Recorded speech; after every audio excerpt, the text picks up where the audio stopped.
Hey guys, welcome back to my YouTube channel. My name is Shubham. आप देख रहे हो tech Vishwam. Bajaj Finserv mutual fund ने अपना एक नया एनएफओ लॉन्च किया है जिसका नाम है Bajaj Finserv multi cap fund. तो आज की इस वीडियो में इस एनएफओ के बारे में कंप्लीट डिटेल बताएंगे। उसके बाद बताएंगे कि इस एनएफओ में आपको इन्वेस्टमेंट करना चाहिए या नहीं करना चाहिए, किसको करना चाहिए किसको नहीं करना चाहिए, कितना रिस्क है इस फंड में इन्वेस्टमेंट कर और अगर आप करते हो तो कितना रिटर्न आपको एक्सपेक्टेशन रखनी चाहिए। सारी जानकारी देने वाला हूं, तो वीडियो को लास्ट से जरूर देखना। तो चलिए सबसे पहले इस एनएफओ का ओवरव्यू देखते हैं। फंड का नाम है Bajaj Finserv multi cap fund. ये जो फंड है ओपन एंडेड फंड है, इक्विटी कैटेगरी इंडेक्स फंड है। इस फंड का एनएफओ ओपन हो रहा है 6 फरवरी 2025 को, क्लोज हो जाएगा 20 फरवरी 2025 को। इस टाइम पीरियड के बीच में अगर इस वाले एनएफओ में पैसे इन्वेस्टमेंट करते हो तो इस एनएफओ का एक एनएवी आपको 10 रुपीज में मिल जाएगा। और इस एनएफओ में अगर आपको इन्वेस्टमेंट करना है तो मिनिमम आप 500 रुपीज से इन्वेस्टमेंट स्टार्ट कर सकते हो। ध्यान रखना कि अगर आप इन्वेस्टमेंट करते हो और विद इन 6 मंथ के अंदर में अगर पैसे को रिडीम कर लेते हो तो 1% का आपको एग्जिट लोड भी पे करना पड़ेगा। इस फंड के जो फंड मैनेजर है वो निमेश जी है, सौरभ जी है और सिद्धार्थ जी है। और इस फंड का जो बेंचमार्क है Nifty 500 multi cap 50 25 total return index. तो चलिए समझते हैं इस इंडेक्स को। ये जो एनएफओ आ रहा है बजाज का, इसमें अगर आप इन्वेस्टमेंट करते हो तो आपका जो पैसा है लार्ज कैप कंपनीज में भी इन्वेस्टमेंट होगा, मिड कैप कंपनीज में भी इन्वेस्टमेंट होगा और स्मॉल कैप कंपनीज में भी इन्वेस्टमेंट होगा। चलिए एक एग्जांपल से समझते हैं कि ये Bajaj Finserv multi cap fund में अगर आप 1000 रुपीज की इन्वेस्टमेंट करते हो तो उस 1000 रुपीज में से 500 रुपीज लार्ज कैप कंपनीज में इन्वेस्टमेंट होगा और 250 रुपीज जो है वो मिड कैप कंपनीज में इन्वेस्टमेंट होगा और 250 रुपीज जो है स्मॉल कैप कंपनीज में इन्वेस्टमेंट होगा।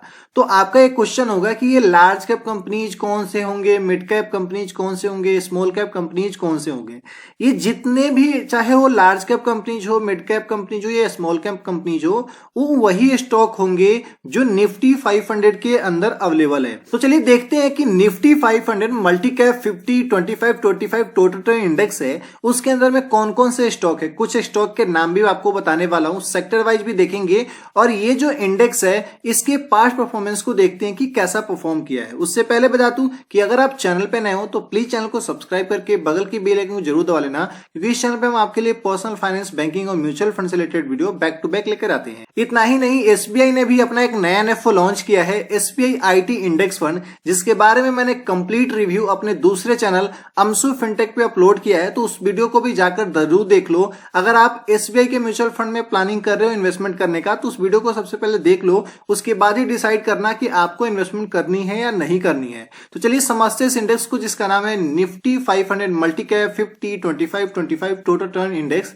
इस इंडेक्स के अंदर में ये कुछ स्टॉक है जिसका सबसे ज्यादा वेटेज है। सबसे ज्यादा जो वेटेज रखने वाला जो स्टॉक है एचडीएफसी बैंक लिमिटेड, जिसका वेटेज है 5.19% का, आईसीआईसीआई बैंक लिमिटेड जिसका वेटेज है 3.55% का, रिलायंस इंडस्ट्री लिमिटेड भी है, इन्फोसिस है, भारतीय एयरटेल है, टाटा कंसल्टिंग सर्विसेज है, एलएनटी है, आईटीसी है, स्टेट बैंक ऑफ इंडिया है और एक्सिस बैंक लिमिटेड है। तो ये कुछ जो स्टॉक है ये आपकी होल्डिंग्स में होने वाले ही हैं अगर आप ये बजाज के एनएफओ में पैसे इन्वेस्टमेंट करते हो तो। चलिए देखते हैं सेक्टर वाइज। अगर देखोगे सबसे ज्यादा जो वेटेज रखने वाला जो सेक्टर है वो फाइनेंशियल सर्विसेज है, यानी कि जो भी बैंक के स्टॉक है ना उसी में ज्यादातर आपका पैसा इन्वेस्टमेंट होगा। और दूसरे नंबर पे आईटी कंपनीज और हेल्थ केयर और कैपिटल एंड गुड्स वाले कंपनीज में इन्वेस्टमेंट होगा।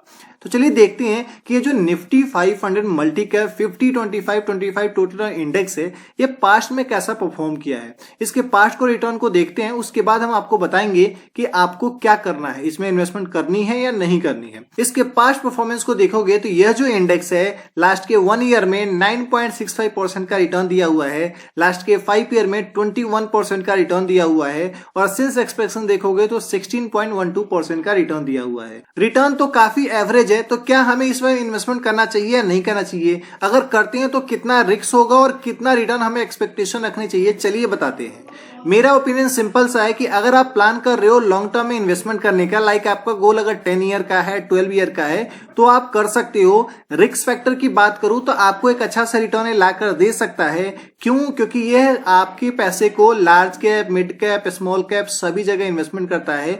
और इस फंड में अगर आप इन्वेस्टमेंट करते हो, रिटर्न में आपको बोलूंगा कि 14% इस फंड से एक्सपेक्टेशन रख सकते हो। किसको नहीं करना चाहिए? जो शॉर्ट टर्म के लिए प्लान कर रहे हो तो वो बिल्कुल मत करना, लेकिन अगर आपकी प्लानिंग कम से कम 10 साल का है तो आप कर लेना, आपको ये रिटर्न मिल सकता है। तो कैसे लगी वीडियो कमेंट करके जरूर बताइएगा। वीडियो अच्छा लगा वीडियो को लाइक कीजिए, चैनल पे नए हो चैनल को सब्सक्राइब कीजिए। मिलेंगे इस तरह के नेक्स्ट वीडियो में, तब तक के लिए धन्यवाद। Stay safe, take care.